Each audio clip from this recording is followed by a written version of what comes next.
আজকে আপনাদের সাথে ঘরে থাকা উপকরণ দিয়ে দুইটা মজাদার নাস্তা রেসিপি শেয়ার করব। আর এই দুইটা নাস্তাই কিন্তু বেস্ট একটা নাস্তা রেসিপি হবে টিফিন বা অতিথি আপ্যায়নের জন্য। আশা করি আপনাদের ভালো লাগবে, আর ভালো লাগলে অবশ্যই বেশি বেশি একটু শেয়ার করে দেবেন। স্কিপ না করে ভিডিওটা দেখতে থাকুন।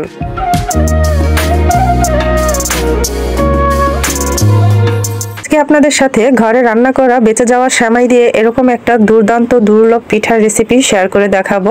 এটা বলতে পারেন একের ভিতরে দুই, এবং জামাই আপ্যায়ন এবং শীতের পিঠাপুলির জন্য বেস্ট একটা পিঠা রেসিপি। তার সাথে বলতে পারেন এটা ফাঁকিবাজি রেসিপি, কারণ একটা জিনিস দিয়েই দুইটা রেসিপি তৈরি। কেউ ধরতেও পারবে না, বুঝতেও পারবে না, আর প্রশংসার ঢল নামবে সবার মুখ থেকে। তাহলে আর দেরি কিসের, আমার সাথে সাথে আপনারাও শিখে নিন। আজকের এই ভিডিওটা কিন্তু সবার জন্য খুবই আকর্ষণীয় এবং উপকারী একটা ভিডিও হবে। একের ভিতরে দুই, মানে একটা জিনিস দিয়ে দুইটা রেসিপি তৈরি করে নিতে পারবেন। অনেক সময় এরকম ঘরে সেমাই রান্না করা থাকে, অর্ধেকটা খাওয়া হলে আর খাওয়া হয় না। এই সময়টা আমার রান্না করা ছিল, আগের দিন রাতে রান্না করেছি, পরের দিন সকালে এতটা বেঁচে গেছিল, এটা ফ্রিজে ছিল। তো এভাবে করে অনেক সময় খাওয়া হয় না, পড়ে থাকে। তো আমি ভাবলাম এটা দিয়ে কিভাবে একটা মুখরোচক পিঠা তৈরি করা যায় বা খাবার তৈরি করা যায়, যেটা একদম সবাই খেয়ে নেবে চেটেপুটে এবং প্রশংসার ঢল নামবে সবার মুখ থেকে। এবং এটা জামাই পাগল করা পাকিবাজি রেসিপি বলতে পারেন। এটা আকর্ষণীয় একটা পিঠা। তো এই পিঠাটা তৈরি করার জন্য প্রথমে আমি কিছুটা পানি দিয়ে দিচ্ছি, পানির মধ্যে লবণ দিয়ে এখানে 1 কাপের মতো চালের গুঁড়ি দিয়ে দিয়েছি। এই 1 কাপ চালের গুঁড়ি দিয়ে কিন্তু অনেকটা পিঠা তৈরি হয়ে যাবে। তা আপনারা চাইলে বেশিও করে নিতে পারেন, সেই ক্ষেত্রে পানি আর লবণের পরিমাণটা বেশি করে নিয়ে নেবেন। তো এখন আমি কিন্তু এটাকে একটা ডো তৈরি করে নিচ্ছি, আর এই ডোটা কিন্তু কম বেশি সবাই তৈরি করতে পারেন। এটা চালের রুটি যারা খায়, চালের রুটি বা নকশি পিঠা তৈরি করার সেই একই ডো। তো এভাবে করে কিন্তু আমি একটু ফুড কালার ব্যবহার করেছি, যাতে করে পিঠাটা দেখতে সুন্দর হয় এবং পিঠাটা দেখতে আকর্ষণীয় হয়। তো এভাবে করে আমি কিন্তু একটা রুটির গুলার মতো করে একটা গুলা নিয়ে আমি এটাকে পাতলা করে, একদম আটার রুটি যেরকম পাতলা ওরকম একটু পাতলা করে রুটি তৈরি করে নেব। আর এরকম করে একটা কাগজকে আমি একটু শেপ করে কেটে নিয়েছি, একটু পাতা বা লম্বাটে আকারের করে কেটে নিয়েছি, দেখতেই পাচ্ছেন। আসলে পিঠার ডিজাইনটা হচ্ছে নিজের মনের কাছে, নিজের মনের আনন্দে যে ডিজাইনটা তৈরি করবেন সেটাই খুব সুন্দর হবে। তো এভাবে করে কিন্তু আমি অনেকগুলো পাতার মতো করে কেটে নেব। আর এটাকে এক সমান করার জন্য আমি এই কাগজটা একটু কেটে নিয়েছিলাম। আপনারা চাইলে কাগজ ছাড়া যে কোনো সাজ দিয়েও করতে পারেন। এটা যে কোনো গোল বা লম্বা চিকন যেরকম খুশি করতে পারেন। আমি এরকম করেছি, এরকম করেই বানাবো। তো একইভাবে কিন্তু আমি কালারিং ডোটাও কেটে নিয়েছি।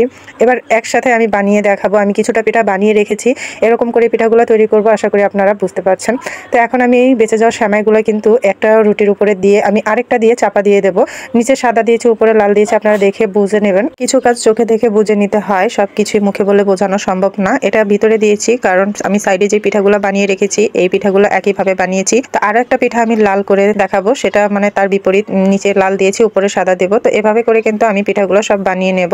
আপনাদের দেখানোর জন্য আমি দুইটা পিঠা আপনাদের সাথে শেয়ার করছি। সবগুলো দেখানো সম্ভব নয়, তাহলে ভিডিওটা অনেক লং হয়ে যাবে। আর যারা পারবেন একটা দুইটা দেখেই পারবেন, সবগুলো দেখতে হবে না। তো এইভাবে করে কিন্তু আমি সাইডগুলো খুব ভালো করে চেপে চেপে লাগিয়ে দিয়েছি, যাতে করে কোনো অংশে ফাঁকা না থাকে বা ছুটে না যায়।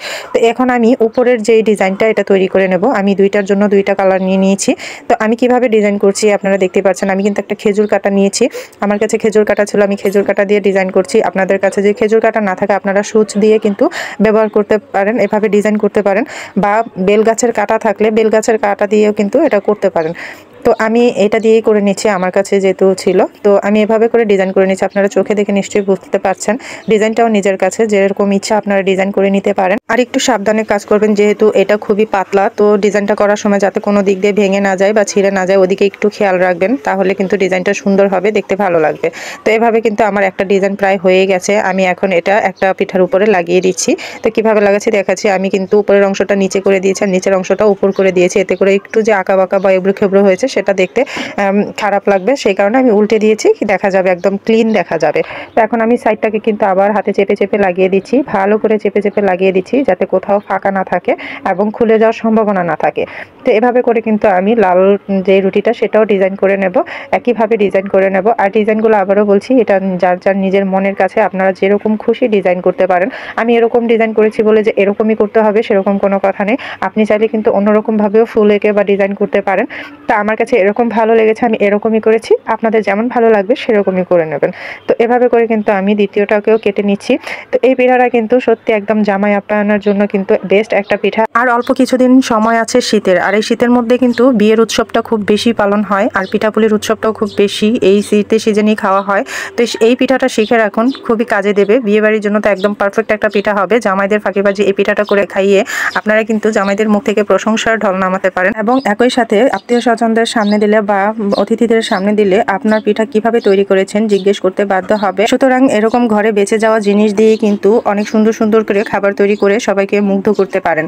আর সেমাইটা তো সবাই পছন্দ করে। বেঁচে যাওয়া সেমাই দিয়ে এরকম করে পিঠা তৈরি করলে আশা করি কারো খারাপ লাগবে না, ভালোই লাগবে। এবার কথা বলতে বলতে আমার এই নকশিটাও তৈরি হয়ে গেছে। আমি পিঠার মধ্যে লাগিয়ে নিয়েছি, দেখুন দুইটার মধ্যে লাগিয়ে নিয়েছি। এবার আমি সাইডের কেরি কাটবো, তার জন্য একটা টিনের কেরি দিয়ে এভাবে করে আমি কেরি কেটে নেব। এটা নকশি পিঠার কেরি, যেটা দিয়ে নকশি পিঠার কেরি কাটা হয় সেই কেরিটা। আপনাদের ঘরে যদি টিন না থাকে, কয়েলের যে টিনটা থাকে সেটা দিয়েও কিন্তু বানিয়ে নিতে পারেন। তো এভাবে করে আমি এই যে সাইডটাকে একটু নকশি কেটে নিচ্ছি। খুবই সুন্দর দেখাচ্ছে, দেখতেই পাচ্ছেন। আসলে আপনারা তো দেখেই বুঝতে পারছেন কতটা সুন্দর দেখাচ্ছে। এটা আমার মুখে বলার কিছুই নেই, আপনারাই বলবেন এটা কতটা সুন্দর হয়েছে বা হয়। তো আপনাদের মতামত কিন্তু অবশ্যই জানাতে ভুলবেন না। নিশ্চয়ই আপনাদের মতামত কমেন্ট বক্সে জানাবেন, বা কিরকম আরো পিঠা দেখতে চান আপনারা জানাবেন। আমি আমার পক্ষ থেকে চেষ্টা করব আপনাদের দেখানোর জন্য। কথা বলতে বলতে কিন্তু আমার এই পিঠাটাও কেরি কাটা হয়ে গেছে, দেখতেই পাচ্ছেন। তো বুঝতে পেরেছেন আমি কিভাবে পিঠাগুলো তৈরি করেছি। তো এভাবেই কিন্তু আমি সবগুলো পিঠা তৈরি করে নিয়েছি। এবার আপনারাই দেখুন পিঠাগুলো দেখতে কতটা আকর্ষণীয় এবং লোভনীয় দেখাচ্ছে। এই পিঠা যদি নতুন জামাইদের সামনে বা কোনো অতিথি আপ্যায়নের সামনে দেওয়া যায়, বলুন প্রশংসা না করে কি করে থাকবে? প্রশংসা তো করবেই এবং জিজ্ঞেসও করবে কিভাবে তৈরি করেছেন, আপনাকে পাগল করে দেবে আবারও এই পিঠাটা তৈরি করে দেখানোর জন্য বা শেখানোর জন্য। তো দেখুন এভাবে করে কিন্তু আমি সবগুলো পিঠাই তৈরি করেছি। এখন এই পিঠাগুলোকে আমি তেলে ভেজে নেব। আপনারা চাইলে কিন্তু ভাপিয়েও নিতে পারেন, ভাপানো পিঠাও কিন্তু খেতে খুবই ভালো লাগে। তা আমার কাছে কিন্তু ভাপানোটাই বেশি ভালো লাগে, কিন্তু আমার ঘরের আবার সবার মুচমুচে জিনিস খুব পছন্দ, তা আমি এটাকে তেলে ভেজে দেখাবো। আর এই পিঠাটা কিন্তু একদম হালকা তেলে ভাজলে খুব অল্প সময় এটা মুচমুচে হয়ে যাবে, খুব বেশি সময় লাগবে না। তো আমি কিন্তু এই পিঠাটা আপনাদের এখন তেলের মধ্যে ভেজে দেখিয়ে দেব। তো এর মধ্যে আমি কিছুটা তেল দিয়ে দিয়েছি, আর এই পিঠাগুলো কিন্তু এখন আমি একে একে দিয়ে দিচ্ছি। পিঠাগুলো খুব বেশি সময় লাগবে না ভাজা হতে। তো পিঠাগুলো কিন্তু প্রথম পর্যায়ে একটু সাবধানে নেড়ে চেড়ে উল্টে পাল্টে দিতে হবে। প্রথম যদি শক্ত হয়ে যায় তখন আপনারা ভালো করে নেড়ে চেড়ে নেবেন, কারণ এটা খুবই পাতলা, ফেটে যাওয়ার সম্ভাবনা আছে। ফেটে গেলে সেমাইগুলো ভিতর থেকে বেরিয়ে যাবে, তখন তেলটা কালো হয়ে যাবে, তিতে লাগবে খেতে। আজকে আমার এই ফাঁকিবাজি পিঠাটা কেমন লেগেছে, মানে সেমাই দিয়ে একের ভিতরে দুই, এই রেসিপিটা কেমন লেগেছে আপনারা অবশ্যই কিন্তু জানাতে ভুলবেন না। আর আপনাদের ভাষায় যদি এভাবে করে সেমাই বেঁচে যায়, আপনারা কিন্তু চাইলেই এভাবে এই পিঠাটা তৈরি করে নিতে পারেন। তো আমার কিন্তু কথা বলতে বলতে 5-6 মিনিটের ভিতরেই প্রথম পিঠাগুলো ভাজা হয়ে গেছে। এভাবে করে কিন্তু আপনারা সবগুলো পিঠাই ভেজে নেবেন। আমিও সবগুলো পিঠা ভেজে নিয়েছি।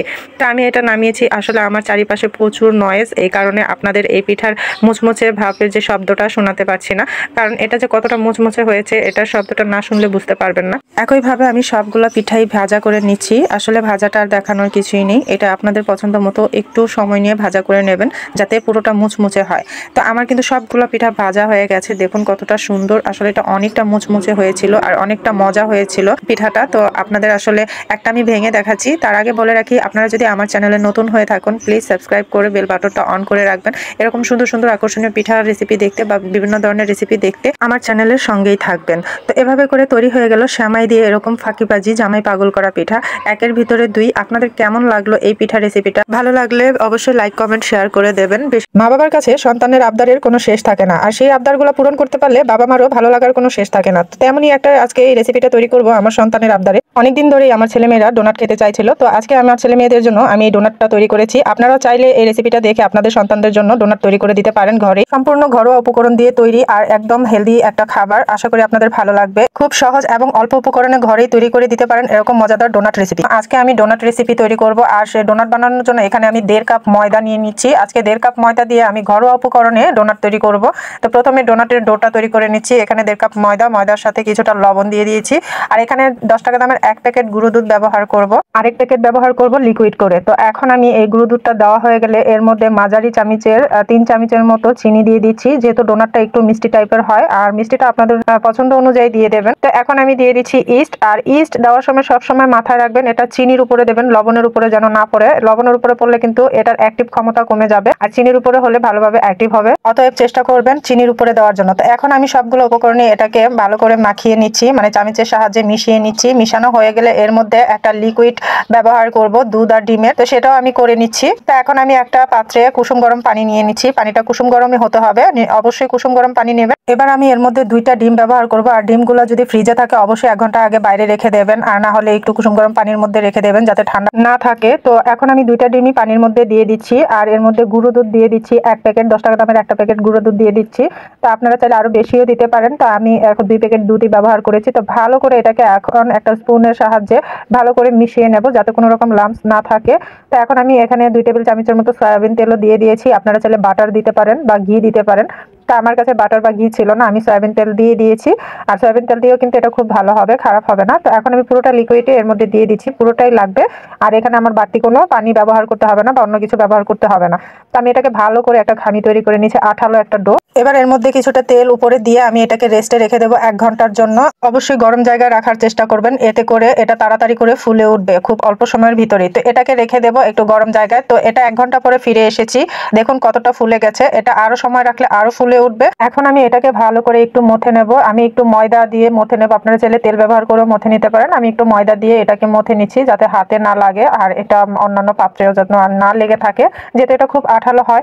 এই ডোটা দিয়ে কিন্তু পাউরুটি, যে কোনো ব্রেড জাতীয় খাবার তৈরি করতে পারবেন এই একটা ডো দিয়েই, কারণ এটা দিয়ে কিন্তু বনরুটি, পাউরুটি, বিভিন্ন ধরনের ব্রেড জাতীয় নাস্তা তৈরি হয় এটা দিয়ে। এবার আমি ডোটাকে 2টা ভাগে ভাগ করে নিয়েছি। আমি একটা দিয়ে আস্তে আস্তে করে আমি এই ডোনাটের শেপ দিয়ে দেব, কারণ পুরোটা এখানে ছড়ানো যাবে না। আমি অর্ধেকটা নিয়ে এটাকে একটু ভালো করে মথে এটাকে আমি ডোনাটের শেপ দিয়ে নেব। তো হালকা আমি একটু বেলুনের সাহায্যে বেলে নিচ্ছি, আর একটু ময়দা ছিটিয়ে দিচ্ছি এর উপরে যাতে না লেগে যায়। তো এইভাবে হাতে ছড়িয়ে দেবেন, হাতে না ছড়ালেও বেলুন দিয়েও আপনারা ছড়াতে পারবেন। তো এইভাবে করে আমি একটু ছড়িয়ে দিচ্ছি, যেহেতু এটা অনেক স্টিকি আর রাবারের মতো, তো এটা বেললে অনেক সময় ছোট হয়ে যায়, তো সেটা ভয় পেতে হবে না, সমস্যা নেই। তো আমি এরকম একটা মাঝারি সাইজের বাটি নিয়েছি, আপনারা যেরকম ইচ্ছা ওরকম একটা বাটির সাহায্যে কিন্তু বা যে কোনো কুকি কাটারের সাহায্যে কাটতে পারেন, তবে কুকি কাটার দিয়ে কাটলে সুন্দর হয়। আমার কাছে কুকি কাটার নেই, তাই আমি বাটি দিয়ে কেটে নিয়েছি। আর এরকম একটা পানির বোতলের মুখা দিয়ে এরকম করে কেটে নিচ্ছি। তো দেখুন কি সুন্দর একদম ডোনাটের শেপ হয়ে গেছে। এভাবে করে কিন্তু আমি প্রত্যেকটা বানিয়ে নেব। তো একইভাবে সবগুলো বানিয়ে নেব। তো দেখুন কত সুন্দর করে হয়ে গেছে। তো এভাবে করে কিন্তু প্রত্যেকটাই করতে হবে, আর একটু আঁকা বাঁকা হলে সমস্যা নেই, এগুলো ভাজার সময় ফুলে একাকার হয়ে যাবে। এবার এগুলোকে বানিয়ে এরকম একটা স্টিলের ঢাকনার উপরে আমি কিন্তু কাগজের উপরে ভালো করে তেল ব্রাশ করে নিয়েছি, যাতে করে ডোনাটগুলো আটকে না যায়। এখানে আমি এই ডোনাটগুলো বানানোর পরে 10 মিনিট রেস্টে রেখে দেবো, তারপর আমি এগুলোকে ভাজা করতে নিয়ে যাব। তো আমি সবগুলো ডোনাট একে একে করে বানিয়ে নিচ্ছি। এখানে অনেকগুলো ডোনাট তৈরি হয়েছে, আপনারা দেখতেই পারবেন। এরকম আমি বাটি দিয়ে আস্তে আস্তে কিন্তু সবগুলো ডোনাট একটা একটা করে তৈরি করে নিচ্ছি। তা আপনারা যেরকম ছোট বড় যেরকম চান ওরকম করে কেটে নিতে পারেন, কোনো সমস্যা নেই। তা আমার এরকম বড় বড় করে আমি তৈরি করেছি যাতে খুব তাড়াতাড়ি হয়ে যায়। তো আমি বড় বড় শেপ করে কেটে দিয়েছি। তো দেখুন এভাবে করে কিন্তু ডোনাটগুলো তৈরি হয়ে গেছে। এরকম করে ঘরোয়া উপকরণ দিয়ে যদি বাচ্চাদের ঘরেই বাইরের দোকানের ভালো ভালো খাবারের স্বাদ দেওয়া যায় তাহলে তো আর কথাই নেই। তো আমি কিন্তু এভাবে করে সবগুলোই তৈরি করে নিচ্ছি আস্তে আস্তে করে, আপনারা দেখতেই পাচ্ছেন। এখন এই ডোনাটগুলোকে ভাজার জন্য আমি একটা ফ্রাই প্যানে পর্যাপ্ত পরিমাণের তেল দিয়ে দিয়েছি। এই তেলটা হালকা গরম হয়ে আসলেই আমি কিন্তু ডোনাটগুলো দিয়ে দেব, কারণ এই ডোনাটটা খুবই হালকা আছে, এটাকে ভাজতে হবে, খুব বেশি আঁচে ভাজা যাবে না। তো আমি প্রথম অবস্থায় চারটা চারটা করে দিয়ে ভাজছি, কারণ এগুলো ফুলে ডাবল হয়ে যাবে, তখন কড়াইতে জায়গা নেবে না। তো আমি এভাবে করে কিন্তু উল্টে পাল্টে ভাজা করে নেব। খুব বেশি সময় লাগবে না, প্রায় 5 থেকে 6 মিনিটের মতো সময় লাগবে এক একটা ব্যাচ ভাজা হতে। তো এভাবে করে কিন্তু ডোনাটগুলোকে আমি উল্টে পাল্টে ভাজা করে নেব। দেখতেই পাচ্ছেন কতটা ফুলে ডাবল হয়ে গেছে আর কতটা সুন্দর হয়ে যাচ্ছে। আর এই শেপগুলো আঁকা বাঁকা হলো, এখন কিন্তু সবগুলো গুল হয়ে যাচ্ছে। তো আমার কিন্তু প্রথম ব্যাচেরগুলো ভাজা হয়ে গেছে। আমি একটু কালারিং করে প্রথম ব্যাচেরটা নামিয়ে নিয়েছি, কারণ এগুলোকে আমি কোনো কিছু দিয়ে গার্নিশ করবো না, এমনি খাবো। তো আমি এরকম কালার করে নিয়েছি, পরবর্তীগুলো কিন্তু অতটা কালার করে ভাজবো না। তো এরকম একটা একটা করে সবগুলোই উঠিয়ে নেব। পরবর্তী আবারও দিয়ে দিচ্ছি, এগুলোকে ভাজা করে নেব। একটা একটা করে দিয়ে এরকম করে আমি সবগুলোকেই ভাজা করে নেব। তো এগুলাকে কিন্তু উল্টে পাল্টে সুন্দর করে করে একদম ভাজা করে নিতে হবে। আর খুব তাড়াহুড়া করে ভাজার দরকার নেই, আস্তে ধীরে একদম অল্প আছে কিন্তু এটাকে ভাজতে হবে, না হলে ভিতরটা কাঁচা থেকে যাওয়ার সম্ভাবনা থাকতে পারে। তো এভাবে করে কিন্তু সবগুলো আমি উল্টে পাল্টে ভাজা করে নেব। তো দেখতে পাচ্ছেন সবগুলো কিন্তু আমি ভাজা করে নিয়েছি, আরো কড়াইতে আছে ভাজা হচ্ছে। তো ভাজা হতে হতে আপনাদের সাথে আমি আরো কিছু এটার উপরে গার্নিশ করার জন্য আপনাদের সাথে শেয়ার করছি। দেখুন কতটা সুন্দর হয়েছে, ফুলে একদম একাকার হয়ে গেছে, আর কতটা নরম হয়েছে, কতটা সুন্দর, দেখতেই ভালো লাগছে। এতটা সুন্দর করে তৈরি করা যায় ঘরোয়া উপকরণ দিয়ে। এখন আমি এই ডোনাটগুলোকে উপরে চকলেট গার্নিশ করব, চকলেট একটা লিকুইড ব্যবহার করব যাতে সুন্দর দেখা যায়। তো আমি এখানে 10 টাকা দামের 2টা ডেইরি মিল্ক চকলেট নিয়ে নিয়েছি। আমি সবগুলোকে গার্নিশ করব না, আমি কয়েকটা করব, তাই আমি এখানে 2টা চকলেট নিয়েছি। আর তার সাথে নিয়েছি আমি এখানে ডালডা, আপনারা কিন্তু চাইলে বাটার বা ঘি ব্যবহার করতে পারেন। আর এখানে বাটার ব্যবহার করলে সবচেয়ে বেশি ভালো হবে। আমি আগেই বলেছি ঘরোয়া উপকরণ দিয়ে তৈরি, ঘরে যা আছে তা দিয়েই তৈরি করতে পারেন, বা আমি তৈরি করেছি। তো আমি বাড়তি কোনো কিছু আনাইনি, আমার ঘরে যা ছিল তা দিয়ে আমি করছি। তো এবার এটাকে আমি একটু মেল্ট করে নেব, এটাকে ভালো করে গলাতে হবে। গলানোর জন্য একটা হাঁড়িতে আমি পানি বসিয়ে দিয়েছি গরম হওয়ার জন্য। জন্য। আর এই হাঁড়ির উপরে কিন্তু আমি পেলাটা বসিয়ে দিয়েছি এটা ভালো করে গলে যাওয়ার জন্য। তো এই চকলেটটা কিন্তু ভালো করে গলে গেছে। এবার এটাকে ভালো করে নেড়ে চেড়ে আমি এর মধ্যেই কিন্তু ডোনাটটা ভরিয়ে নেব, মানে গার্নিশ করে নেব। তো আমি এটা নামিয়ে নিয়েছি। দেখুন এখন এই ডোনাটগুলোকে আমি কয়েকটার মধ্যে কিন্তু চকলেট দেবো আর কয়েকটার মধ্যে জেলি দেব। তো আমি এই যে এখানে আমি চকলেট লিকুইডটা নিয়ে নিয়েছি।